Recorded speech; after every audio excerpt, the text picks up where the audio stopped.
Jadi dalam keadaan standar, setan itu hanya bisa menggoda kita mentok sampai di situ. Tetapi aktivitas tidak biasa yang 4 tadi ini, sampai yang tertinggi posesio, itu terjadi hanya kalau orang mempersilahkan. Maksudnya membukakan pintu. Bagaimana pintu masuk itu?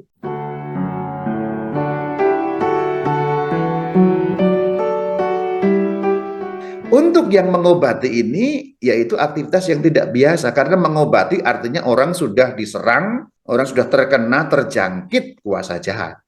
Dan itu karena aktivitas yang tidak biasa, investasi, veksasi, obsesi, dan posesi.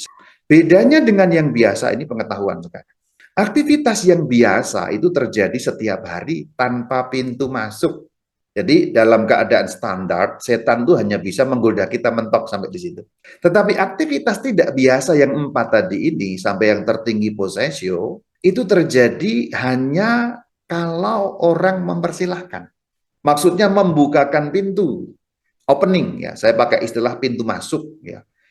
Bagaimana pintu masuk itu? Ada 4 pintu masuk kalau digolongkan kurang lebih seperti ini. Pintu masuk pertama dosa, yaitu dosa mortal. Okultisme. Okultisme yang ketiga luka batin, yang keempat kutukan.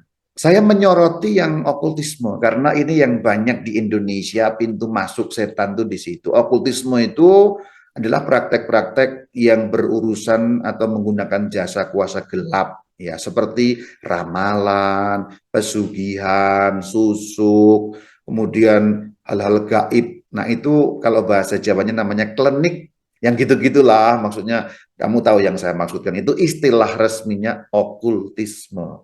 Kalau orang pergi supaya nanti diberi jampi-jampi, supaya tokonya laku, nah itu okultisme. Ya, supaya dapat jodoh, ting ting ting ting ting, orang tertarik, nah itu okultisme. Pasang susuk itu okultisme, ramalan, segala macam jenis ramalan, palm reading dan lain sebagainya.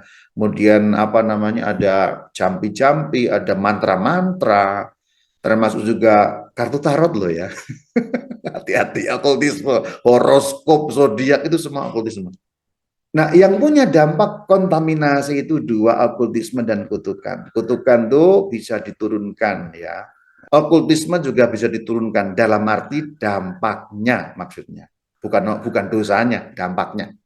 Okultisme biasanya sangat kuat sampai pada keturunan ketiga dan keempat. Umpamanya, kamu tidak melakukan okultisme, kamu setia kepada Tuhan Yesus, tidak pernah ramalan, tidak pernah susuk, tidak pernah baca kartu tarot, tidak pernah palm reading, baca garis tangan, dan itu bersih kamu, pendek kata bersih. Tapi papa mamamu melakukan, itu namanya kontaminasi, dampaknya bisa kena pada kamu. Kamu tidak bersalah, tapi pintu setan terbuka. Yang umum gejalanya adalah anak-anak yang bisa melihat atau punya akses pada dunia roh. Kita menyebutnya sixth sense, indigo. Ini saya terus terang aja ya. Karena ini banyak kesalahpahaman dalam hal seperti itu, bahwa itu seringkali dianggap gift, karunia dari Tuhan. Padahal itu bocor ya, kontaminasi itu bocor halus ya. Kontaminasi dari leluhurnya. Mungkin anaknya tidak melakukan, tapi orang tuanya bisa, entah sisi ayah, sisi ibu, atau kakek nenek, atau kakek buyut. Nah, senjata untuk pintu masuk setan ini apa? Sakramen tobat. Maka untuk mengusirnya, dalam arti untuk mengobati ya, tutup pintu masuk setan. Wah, saya sering ke dukun, remas, diselesaikan itu, maksudnya ditutup, itu jangan dilakukan lagi. Lalu terima sakramen tobat, disesali, ditulis semua yang pernah kamu lakukan di hadapan Romo, kemudian diucapkan mohon pengampunan Tuhan melalui imam. Lalu daraskan deliverance prayer, atau daraskan doa Santo Mikael. Kadang-kadang dampaknya masih berlangsung, tapi ikatannya sudah diputus oleh sakramen tobat. Itu senjata untuk mengobati. Sakramen tobat, berbuah doa, berbuah puasa, berbuah sedekah, dan terutama meninggalkan apa yang dilakukan sebagai salah tadi.